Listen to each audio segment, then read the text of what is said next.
Проектор Taoyanger Q13W. Топовий проектор, відразу кажу. Заявлена яскравість 3800 ANSI люмен. І ми за допомогою люксометру провели вимірювання. Так, вона не 3800, хоча, в принципі, не знаю, там десь у лабораторних умовах, можливо, вони щось і отримали таке. Але скажу вам так, що дуже близько до заявлених 3800 ANSI. Дуже близько. І ми проводили не одне тестування, а декілька тестувань, і це середній нас показник, і ладно, ви з ним ознайомитесь далі. Потім звук неймовірний. 3 динамики по 10 чи 13. Вони в одному місці заявляють 13, в іншому 10, але звучить він дійсно прикольно. При тому, що цей проектор має і автокейстоуни, автообхіди перешкод, потім автофокуси, автокейстоун так собі працює. Не може ж бути все ідеально у проекторі. І дійсно є деякий невеличкий ефект лінзування, я про нього чесно вам кажу, бо це фізика, це кругла лінза і по-іншому не буде. Але те, що відображення, це чистий Full HD проектор з підтримкою 4К, 60 Гц, з HDR10 і робочим уплавнінням, і те, що це зображення, воно дійсно прикольне, це факт. Це просто дійсно факт. І от ви подивитесь те, що вони заявляють, я на тестуванні все покажу, ви будете просто-напросто здивовані. А потестуємо ми сьогодні практично усе. Під'єднання ігрової консолі, під'єднання TV-бокса. І, до речі, якщо ви не знаєте, який TV-бокс купити, то в Україні ви можете їх придбати на technozone.com.ua, у опису під цим відео посилання. Якщо будете використовувати промокод Technozone, то отримаєте знижечку, ще й подаруночок буде вам. Там подивитесь який. Тож, цей проєктор дійсно вийшов досить цікавим. А цікавим він вийшов ще й за того, що тут стоїть Android 15, платформа 64-бітна на процесорі HiSilicon 3751 V660. Це 8-ядерний процесор з формулою пам'яті 3х128. І враховуючи те, що тут немає якихось там особливих Google сервісів, тут 3 ГБ вистачає для усього. А знаєте, що саме цікаве? Що нарешті китайські виробники відходять від цих рашистського ринку, і тут немає вже оцих там ВК-відео, там ще якоїсь фігні, яку раніше рашисти сюди встановлювали. При тому, що нема, а як в них називається той маркет, який вони там, Рустор, так? От немає Рустора, хоча у багатьох китайських виробників він є, а у Taoyanger немає. Тут стоїть Play Market, стоїть оригінальний YouTube, Android TV, і все працює. Тож, давайте так. Досить цікавий, у опису під цим відео посилання, підписуємось, натискаємо дзвоник. Я вам зараз покажу, що в ньому є, а потім ми перейдемо, потестуємо, подивимося, скільки він коштує, а потім зробимо висновки. А що в нас є? А в нас є, звісно, лінза, є камера автофокусу автокейстоуну. В нас є, будь ласка, позаду HDMI 2.1, до речі, 2 USB, є вихід 3.5 і є LAN RJ45. Знизу в нас є гвинт керування, регулювання куту нахилу, є гвинт, такий не гвинт, а різьба для того, щоб можна було замонтувати десь його, наприклад, підвісити і інші моменти. У комплекті дріт живлення, HDMI звичайний, є ось такий пульт, де в нас є автоматичний, у нас тут мануальний фокус, а він, звісно, має автоматичний, і пульт Bluetooth. Звісно, є така гумова накладка на лінзу, але вона нафіг зовсім нікому не потрібна, бо вона буде випадати, поки ви не задвинете лінзу, вона буде падати. Є як є. Ну що, переходимо, чекаємо на висновки на каналі Technozone Україна. Поїхали.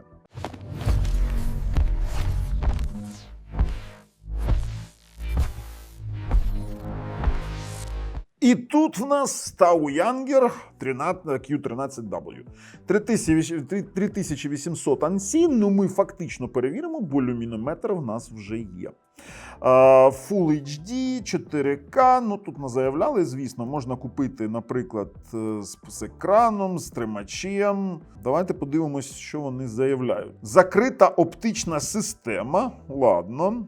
Тепер, давайте, 54 тисячі люмен, це вони, звісно, перегнули. 3800 ANSI, 35:1 контраст.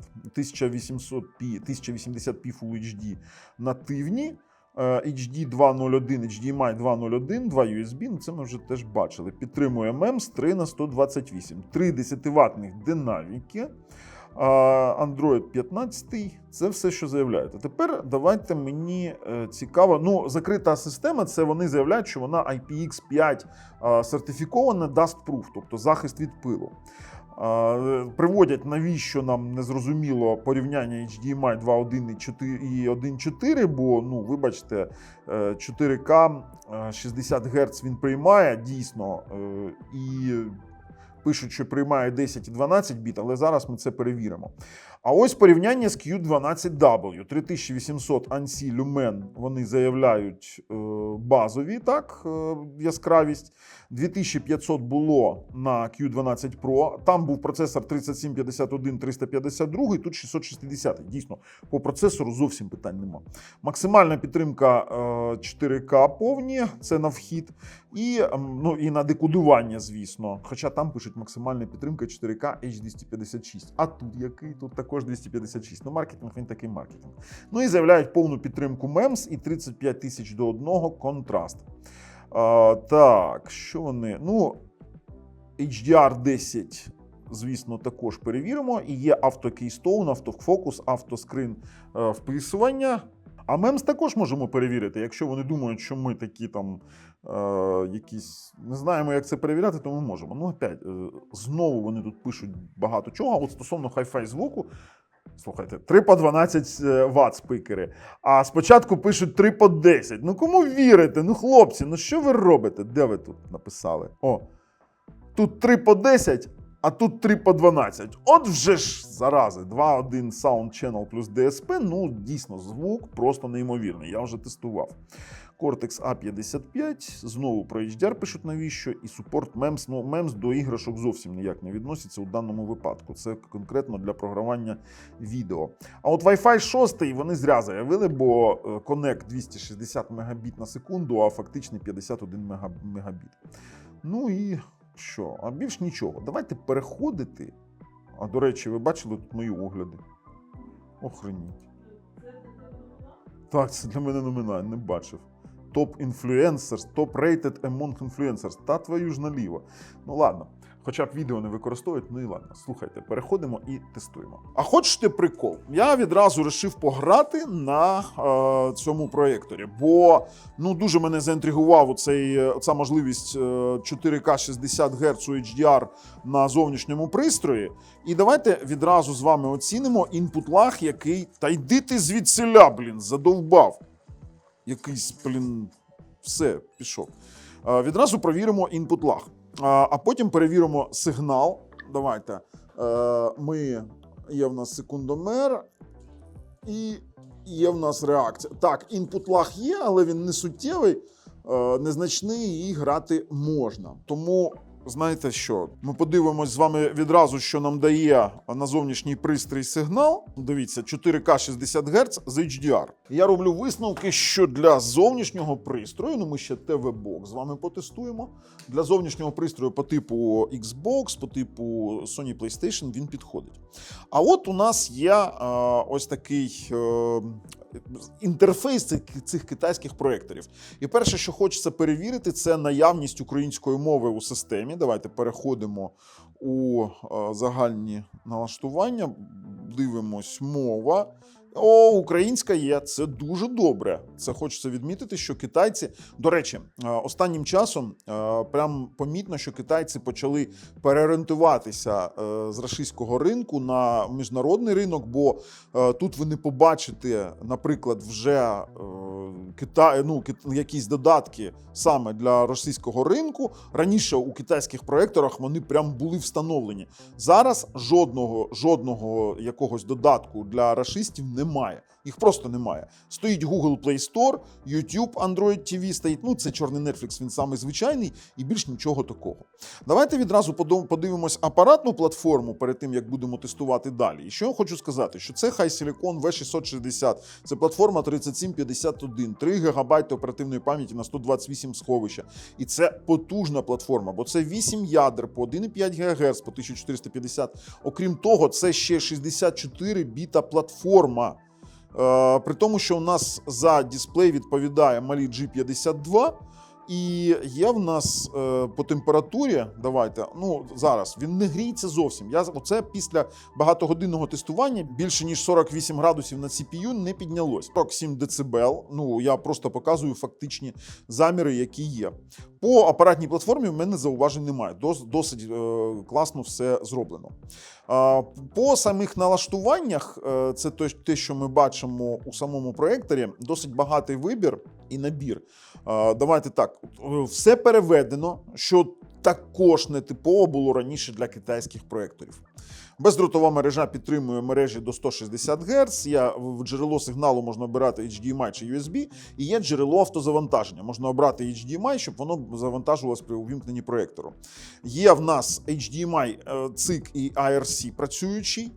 Потім у проєкціях тут все практично ідеально, окрім одного. Прямо, автоматичне фокусування ідеальне, а автоматична трапеція трохи збоїть іноді. Якщо у вас якийсь екран нестандартний чи з якимись там ефектами, наприклад, віддзеркалювання, то, в принципі, може там кудись його занести, але в ньому є і чотирьохточкове регулювання, і є, в принципі, чотиристороннє, і масштабування зображення. Також при увімкненні автоматичної трапеції ви можете увімкнути автоматичне уникнення перешкод і автоматичний вхід на екран. Якщо у вас, наприклад, він не вписується в екран, він його автоматично впише.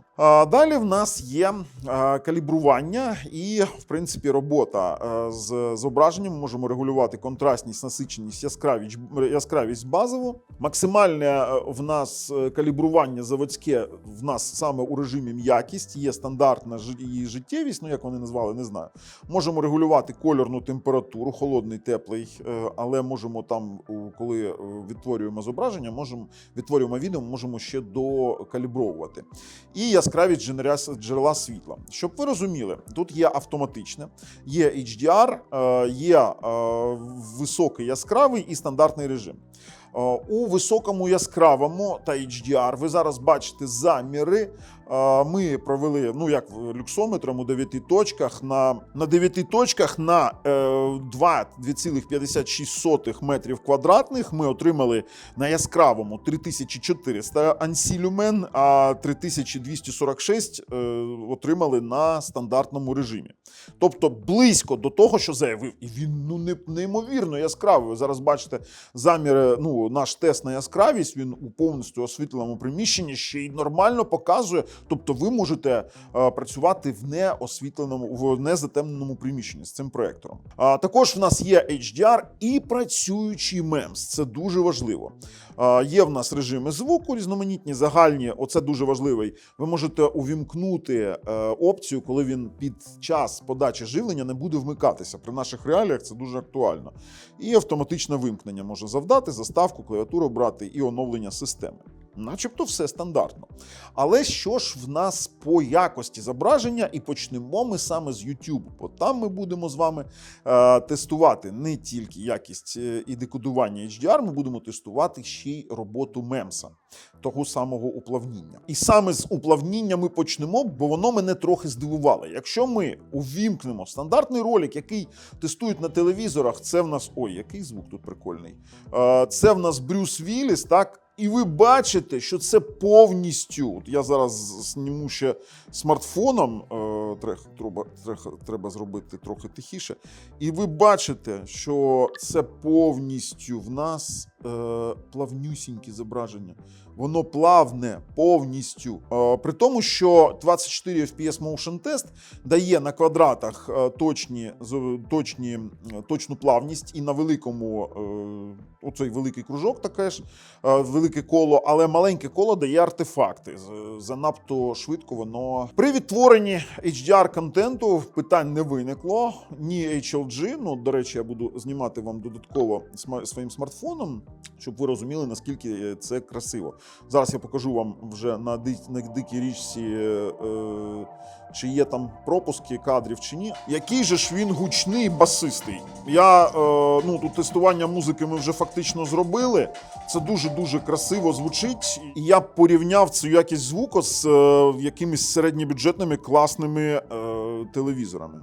YouTube тут працює, просто прекрасно. От воно, знаєте, коли воно красиво, то воно дійсно красиво.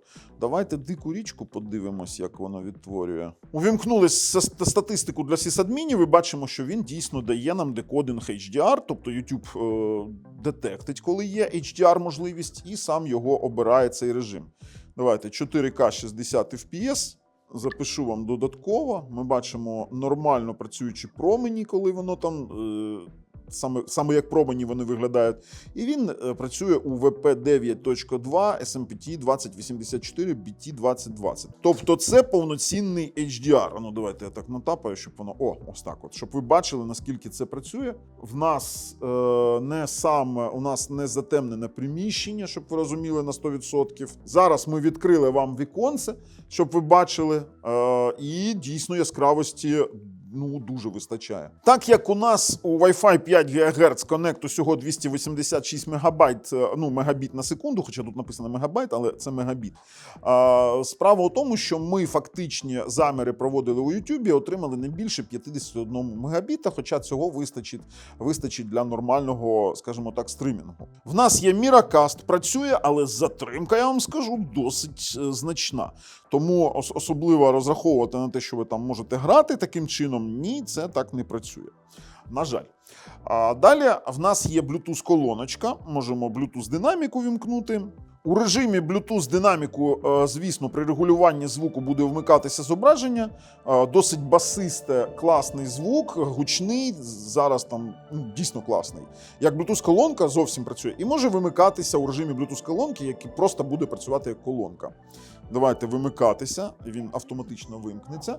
І будемо зараз з вами тестувати якість зображення. Давайте перейдемо на USB. Важливо розуміти, що при під'єднанні USB джерел він не бачить XFAT, тільки NTFS. В мене під'єднаний тестовий диск, де є і XFAT, і NTFS, він бачить тільки NTFS.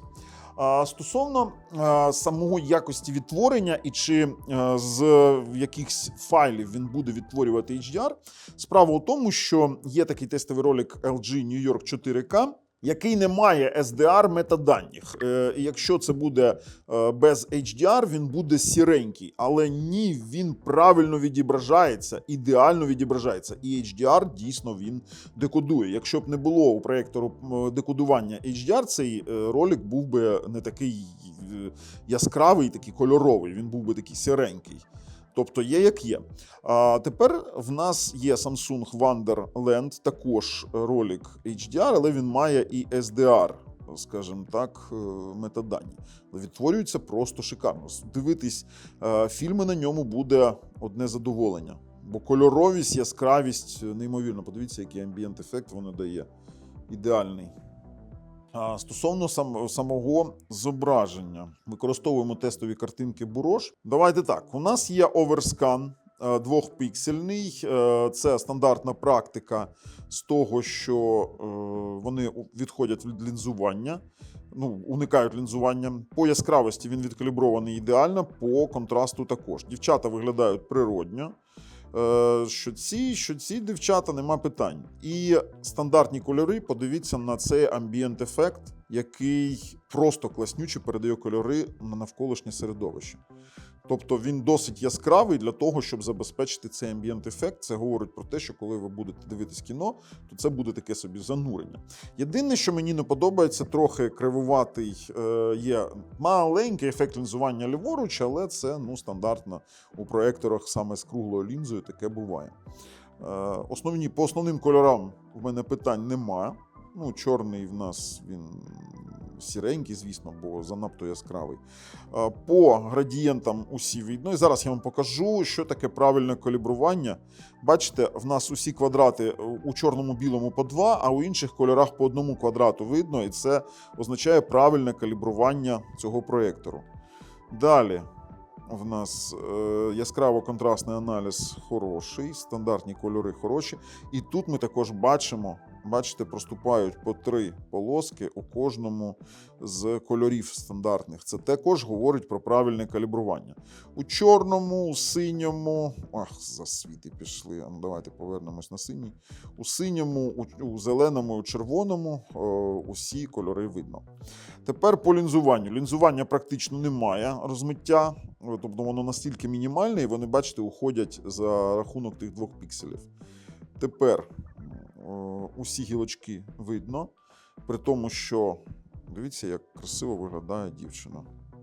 Подивіться, кожну оцю вію видно, і птах.